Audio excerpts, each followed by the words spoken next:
Hi guys, this is a short video, just a quick test to see where you are at the moment spiritually.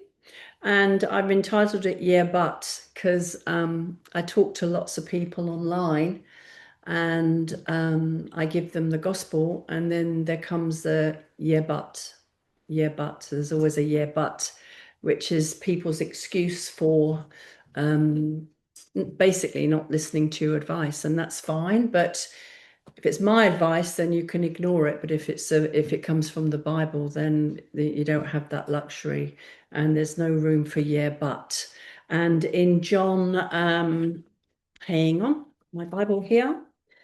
In John, there's lots of places in John that says exactly the same thing, but in John in the Gospels, John chapter 14, verse 14, um, verse 15 says, "If you love me, you shall obey my commands. If you love me, you will obey me."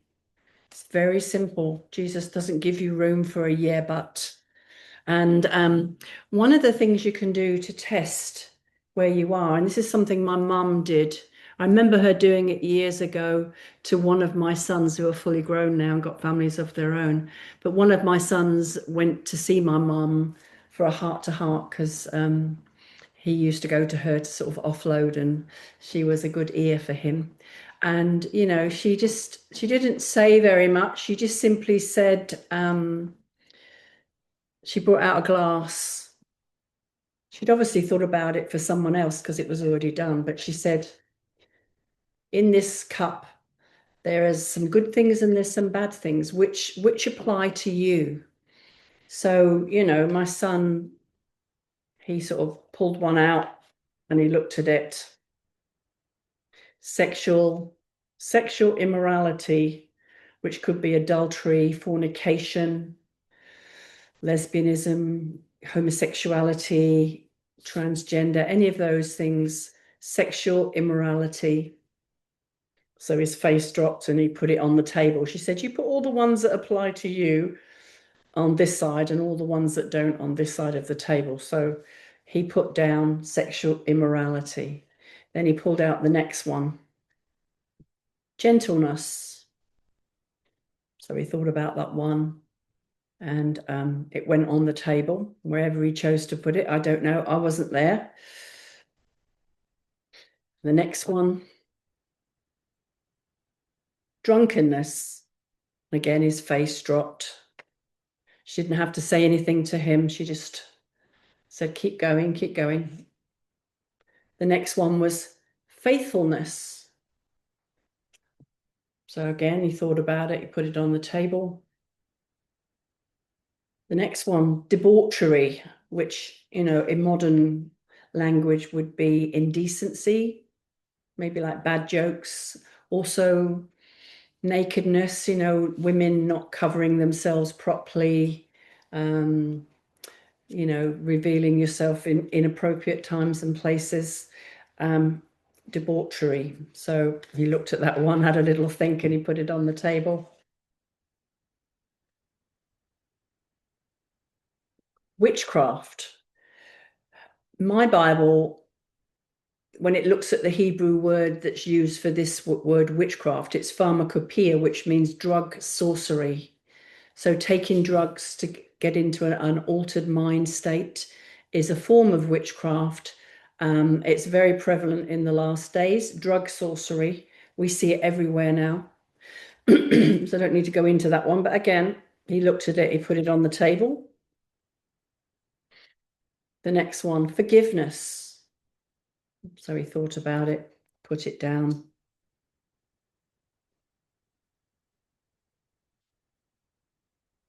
Fits of rage, anger. Again, he placed it on the table. Dissensions, which means to have disagreements with people, strong disagreements,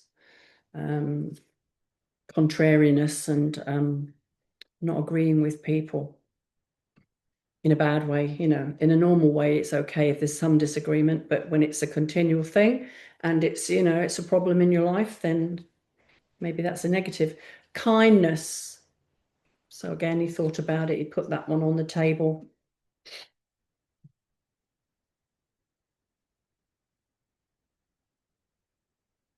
Discord, quarrels. Didn't have to think too much about that one. There was a lot of that going on in our house at the time. Selfish ambitions. Ambitions that don't have anything to do with the kingdom of heaven and with God or what God may be calling you to do. Selfish ambitions. Goodness. Just plain old goodness. It's a lovely word. Hatred. That one doesn't need to be explained. So all of these are written on a piece of paper in a glass. So here's the glass I'm pulling it out of. Jealousy, self-explanatory.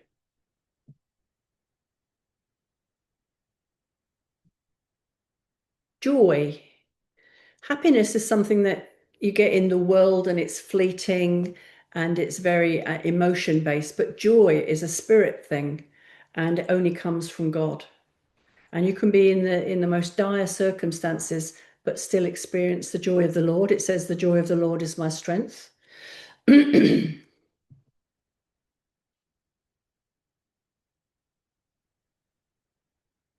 Impurity, and a modern translation of that could be whoring, sleeping around. Peace, the peace of the Lord passeth all understanding. It's not something we can find in the world separate from God. Again, true peace only comes from God, knowing Jesus. Factions, divisions where you split into groups and there's no cohesion and there's no harmony. Idolatry, thinking that something or someone else can make you happy and make you fulfilled, something that you put in the place of God. Orgies, some translations say wild parties. Don't need to go into that either, I'm sure you know.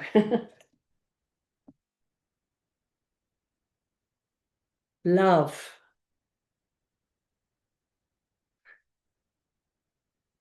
Self-control. Coming right up to the edge of something that you know is really bad for you, but being able to pull back from it, having control over your own body and your own carnality, something that comes as a fruit of the Spirit. Envy, the last one, envy, wanting something that belongs to someone else, envying what they have. So there was all the things, and she didn't have to say very much to my son because he knew exactly where she was going with this and where he was spiritually without her saying a word. And all of these things, they come from, I'll read it to you, but I'll just show you the list if we can tip that down. Hopefully you can read some of these. I never know when I do this whether it's going to be back to front on the let's put that there. So you have a look at those while I read you the scripture. So it's in Galatians 5, and it's verse 19. And the works of the flesh, the ones in red, the works of the flesh are well known, which are adultery, whoring, uncleanness. This is my translation. So maybe the words are slightly different, but you get the picture.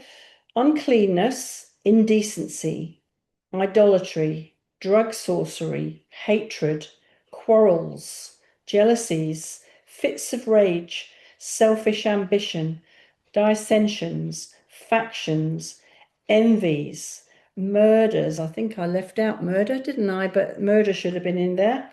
Murders, drunkenness, wild parties, and the like, of which I forewarn you, that even as I have also said before, that those who practice such things shall not inherit the kingdom of heaven. But The fruit of the Spirit is love, joy, peace, patience, kindness, goodness, trustworthiness, gentleness, self-control. Against such things there is no law.